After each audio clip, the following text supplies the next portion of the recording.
Hello friends, गौर institute online classes में एक बार फिर स्वागत करता हूं। आज एमपी पुलिस एग्जाम 2020 की जो ताज़ा घोषणा हो गई है, पोस्ट आ गई है, एडवर्टाइजमेंट जो आना था बहुत दिनों से अवेटेड था वो आ गया है। इसमें 4269 वैकेंसीज आई हैं। तो इस बारे में मैं पूरा वीडियो में आपको बताऊंगा कि कैसे क्या करना है, आपको कैसे सिलेक्शन लेना है। पूरा सिलेबस बताया मैंने, पूरी क्या क्या क्वालिफिकेशन होना चाहिए, क्या एज होना चाहिए, सारा कुछ बताया है। आप इसको देखिएगा शुरू से लेकर अंत तक। मध्य प्रदेश में 4,269 आरक्षकों की भर्ती यानी पुलिस कांस्टेबल की भर्ती की घोषणा माननीय नरोत्तम मिश्रा जी, जो मंत्री हमारे गृह मंत्री मध्य प्रदेश के, उन्होंने कर दी है। तो इसमें क्या हुआ है कि भोपाल में लॉकडाउन के बाद मध्य प्रदेश सरकार प्रदेश में पहली बार भर्तियां शुरू करने जा रही है। सबसे पहले पुलिस विभाग में 4,269 आरक्षकों की भर्ती की घोषणा हो गई है। ये पुलिस मुख्यालय में अधिकारियों के साथ बैठक में माननीय मंत्री जी ने ये निर्णय लिया है। इसमें जो क्वालिफिकेशन मांगी गई है वो 10th है। 10th में आपको पास होना चाहिए, कोई विशेष परसेंटेज की इसमें कोई बाउंडेशन या रिक्वायरमेंट नहीं है, बस पासिंग होना चाहिए। और जो आयु सीमा है, एज, उसमें जो आयु मांगी गई है वो 18 वर्ष से 25 वर्ष के बीच होना चाहिए। और इसमें आयु में छूट भी मिलेगी SC ST OBC वालों को, बच्चों को। तो वो बाद में बता दिया जाएगा विस्तार से, जब इसका एडवर्टाइजमेंट आएगा तो दोबारा से मैं एक वीडियो बनाऊंगा तो उसमें और आपको जानकारी दे दूंगा। अभी देखिए, इसमें जो सिलेबस जो सामने आया है उसमें है सामान्य ज्ञान, गणित और सामान्य मानसिक योग्यता, इसको रीजनिंग भी कहते हैं, और विज्ञान, साइंस। ये 4 चीज़ें आएंगी आपके एग्जाम में। General knowledge, mathematics, reasoning and science, ये 4 चीज़ें आएंगी आपको। इसमें एक आएगा क्या, रीजनिंग में जो वर्बल रीजनिंग होती है, विश्लेषणात्मक एनालिटिकल रीजनिंग, माने एनालिसिस बेसिस पर क्वेश्चन आएंगे। गैर मौखिक तर्क, नॉन वर्बल रीजनिंग भी आएगी। आंकड़ा मीन्स डाटा इंटरप्रिटेशन वाले क्वेश्चंस आएंगे। लॉजिकल रीजनिंग, तार्किक योग्यता पर आधारित क्वेश्चन आएंगे। और डाटा सफिशियंसी, माने किसी भी क्वेश्चन में कई बार क्या होता है, कुछ बात कम कर दी जाती है या कुछ कम डाटा दिया जाता है, बताया नहीं जाता, तो उसमें आंसर निकालना असंभव होता है। तो उस तरह के क्वेश्चन भी आएंगे एग्जाम में। अब देखिए, इसमें जो अन्य प्रकार का जो सिलेबस है उसमें देखो, वातावरण यानी एनवायरनमेंट से रिलेटेड क्वेश्चन आएंगे। प्राणी विज्ञान यानी जूलॉजी से रिलेटेड क्वेश्चन आएंगे। प्रसिद्ध पुस्तकें और लेखक, फेमस बुक्स एंड ऑथर्स, इनकी भी क्वेश्चन आएंगे। बॉटनी यानी वनस्पति विज्ञान से संबंधित प्रश्न आएंगे। बेसिक कंप्यूटर रहेगा।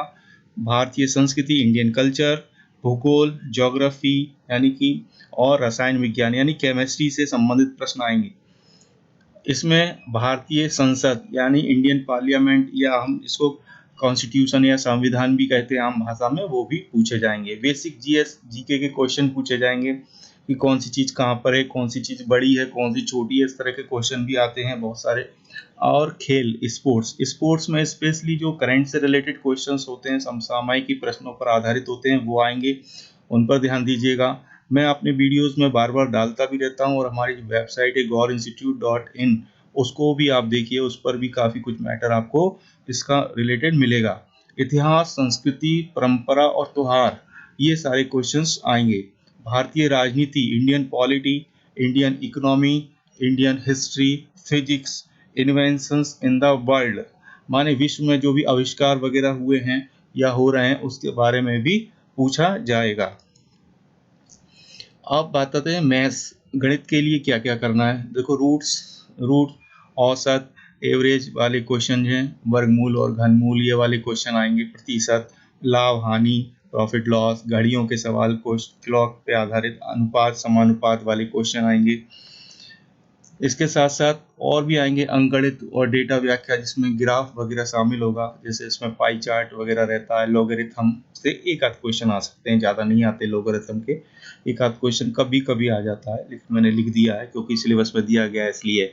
क्रम परिवर्तन और संयोजन, परमुटेशन एंड कॉम्बिनेशन, जो ताश वाले क्वेश्चंस होते हैं, ताश में, या बॉल वाले भी क्वेश्चन, कुछ आम भाषा में बोलते हैं कुछ टीचर्स बॉल वाले, कि एक थैले में बॉल्स हैं, लाल हैं, नीली हैं, पीली हैं। तो अगर एक व्यक्ति इतनी बॉलें हैं, कुछ संख्या दे देता है बॉलों की, उसमें से एक थैले में हाथ डालेगा तो कौन सी बॉल निकलने की संभावना कितनी होगी, इस तरह के क्वेश्चन आते हैं।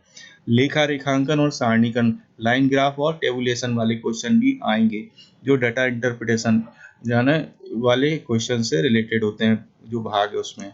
अब इसमें आएंगे कार्य समय, time and work, time and distance, है ना, वॉल्यूम माने आयतन, और सतह क्षेत्र माने सरफेस एरिया वगैरह, जो क्षेत्रफल से संबंधित क्वेश्चंस होते हैं, मेंसुरेशन के क्वेश्चन वो भी आएंगे।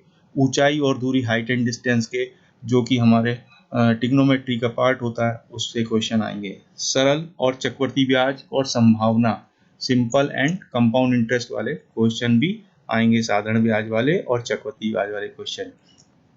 विज्ञान के लिए देखें, सामाजिक विज्ञान, सोशल साइंस, व्यवहारिक विज्ञान, अनुप्रयुक्त विज्ञान यानी अप्लाइड साइंस, और फिर पृथ्वी विज्ञान, अर्थ साइंस, भौतिक विज्ञान, फिजिक्स, रसायन विज्ञान, केमिस्ट्री और जीव विज्ञान। इस तरह से पूरा ये आपका सिलेबस होगा।